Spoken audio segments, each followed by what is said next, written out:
Today I'm going to talk about Intuit stock evaluation. Intuit is the provider for QuickBooks and TurboTax. In the past 2 years, the hottest topic in the economy in the world is definitely AI.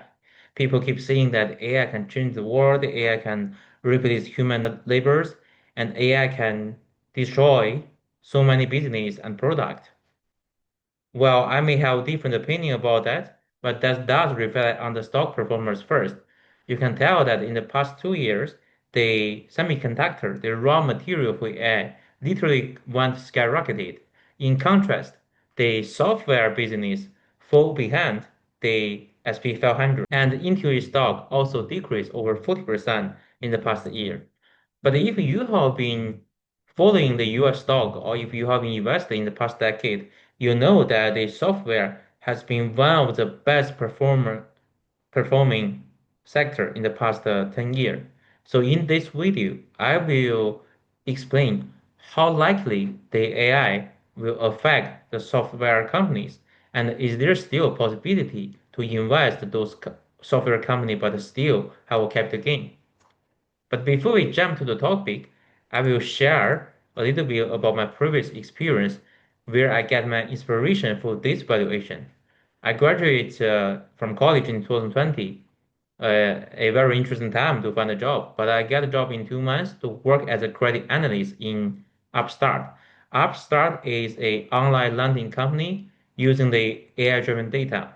And what I do every day is to review loan application and make a decision to approve or decline loan. And sometimes if I need additional document or clarification, I will send email to the applicant. And usually the email is auto-generated and I only need to change several things. But when I have the auto-generated email, there will be always one sentence that we analysts need to manually remove.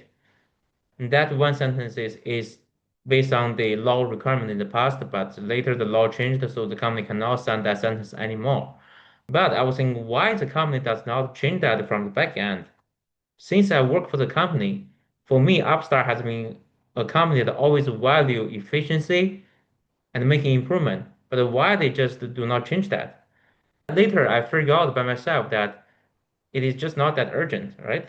If the analyst can manually delete it by one click, then the company do not have to solve that issue right now because for a company you have many other priority you need to work on. With that, I will bring today's valuation logic. We all learned the first law of Newton's force, also called the law of inertia in middle school physics class, which states that an object at rest will keep be rest unless there's another force on it, and an object in motion will keep being in motion. But not only physics, we human also follow the law of inertia. You don't believe that? Think about it. When is the last time you change your mobile provider? When is the last time you change your credit card provider? When is the last time you change Wi-Fi? I bet that most people will not change even if someone offer you a better deal, right? Because we human, we do not like to change. But the same also applies to the business. For personal reason, I have many connections in JP Morgan, and I have an opportunity to play with their internal software legally. But I found that the Oracle system the JP Morgan use is really inconvenient. If you have watched my previous video, you know that I did the evaluation for the Oracle and I did make quite a few money from my Oracle investment. But when I play with those Oracle software or platform in JP Morgan, it's really inconvenient. And not only me, but many other of my connection in JP Morgan, they also don't like it. You wonder why the company don't change that. Because for company and business, they like stability. They usually do not like to change unless they have to. So for the company like Intuit, it's not about how advanced the technology is. It's about the fact that many people and many business, they have been built themselves in such a system.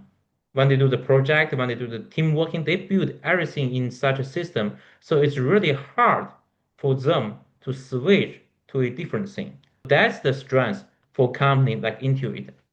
But I know for many people believing in AI, they will say you are just too optimistic about the software. The AI is the future. The AI have so powerful tools. It can change everything. Okay, so let's say if AI really can be that powerful, how will they affect the company like Intuit? To persuade someone or some business to switch, you have to be either much cheaper or much more efficient based on how much money company is spending on the semiconductor. I don't think they can make it cheaper, at least in the short term. But what if they can make it more efficient? To answer that question, let's first see how the Intuit product works right now and how AI can make that more efficient. So these are Intuit major products.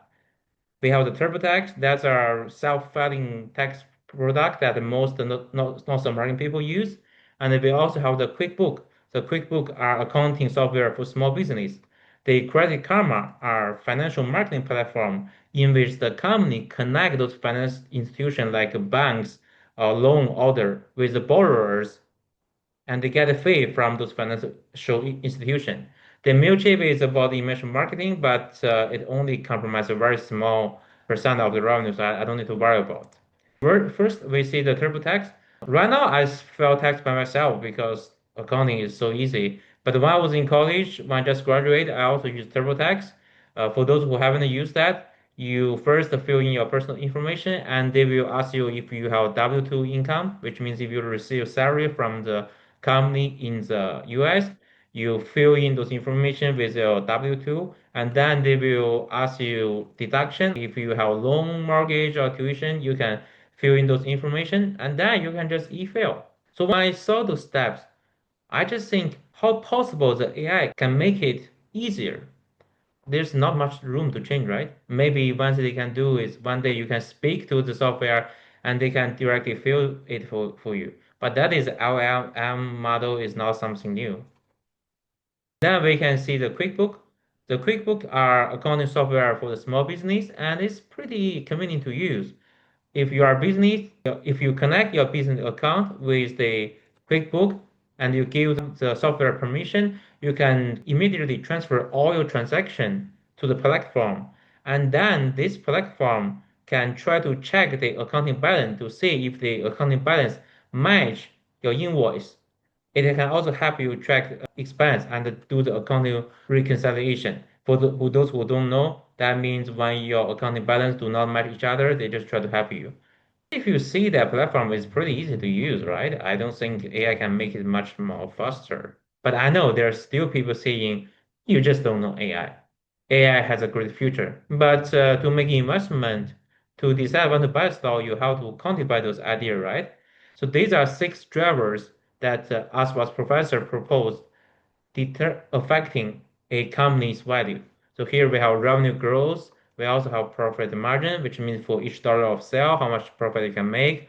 We have return on capital and reinvestment means for the money you make, how many percent of those money need to put back to the project and the risk and terminal value. And I believe that if AI really affect the software business, it will affect the revenue growth and operating margin. So then we can reflect that in the free cash flow.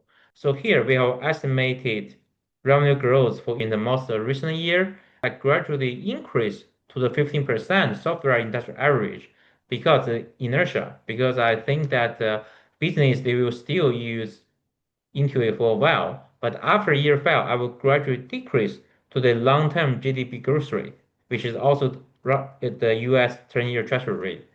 But for the operating margin, I will gradually decrease from the high 30% to the industry average 25% in year 5. Then I will decrease to the median of all industries in the S&P 500, which is 13%. But I know for this for cash flow, people will have different saying, right? If for someone who believes in AI, they will say, you still give it too high revenue growth, you still give it too high operating margin. But those people who believe in the momentum, all those people who already bought into it, they will say, oh, you are too pessimistic. It cannot decrease to the low margin that much. Okay, don't worry. I can give you a different scenario. But before that, I need to mention something. the revenue and profit for companies like Intuit is largely affected by the seasonality because in US and Canada, the deadline to file tax is in April, which means the earning report right after the tax deadline will generally have much higher revenue and profit than other quarters. So when the company released their financial report on this Wednesday, it's possible that the stock can go higher because the traders they build momentum with the short-term performance. But for me, I will only buy the stock based on the scenario I will talk about next. So here I have a different scenario. For example, if you think the company will decrease its margin, we have the 13%, and if the company forever have a high margin is 24%. For the return on capital, the industry average is 15%. But I believe for any company as they get older, their return on capital will close to the cost of capital, will be close to the cost of risk capital. So I have a different scenario, and after I do all of them, the median is about $216. And if you disagree with my valuation, there are different scenarios, right? If you think that the company will have high margin, high return on capital forever, the value per share is 289. If you think the company will high margin forever, but the return on capital will decrease, the number is 220. If you think, like me, that the company will decrease the margin, but the return on capital will still be high, the value per share is about 193. But if you think the company will just have 24 margin forever, I also collect all the scenarios, the value per share is 254. So make your decision based on different scenario because investment is all about personal. If you listen to others, if you follow the others, you just don't know what to do when things goes wrong.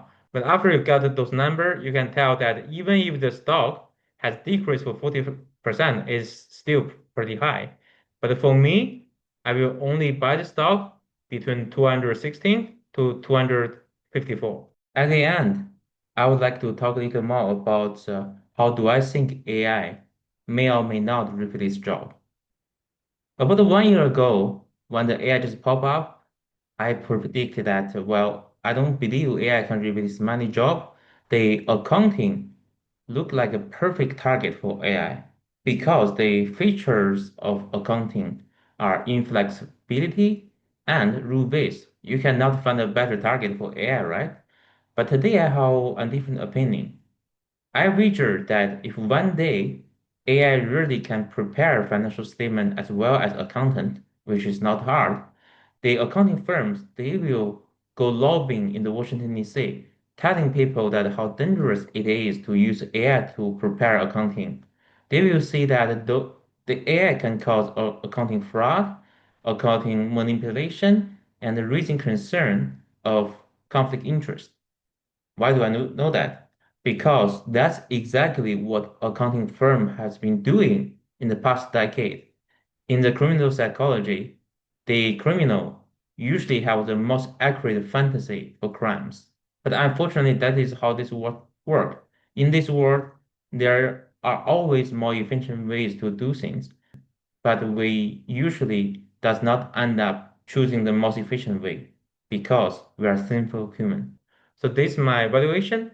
Feel free to ask my question, leave the comments for your channel. Thank you for watching.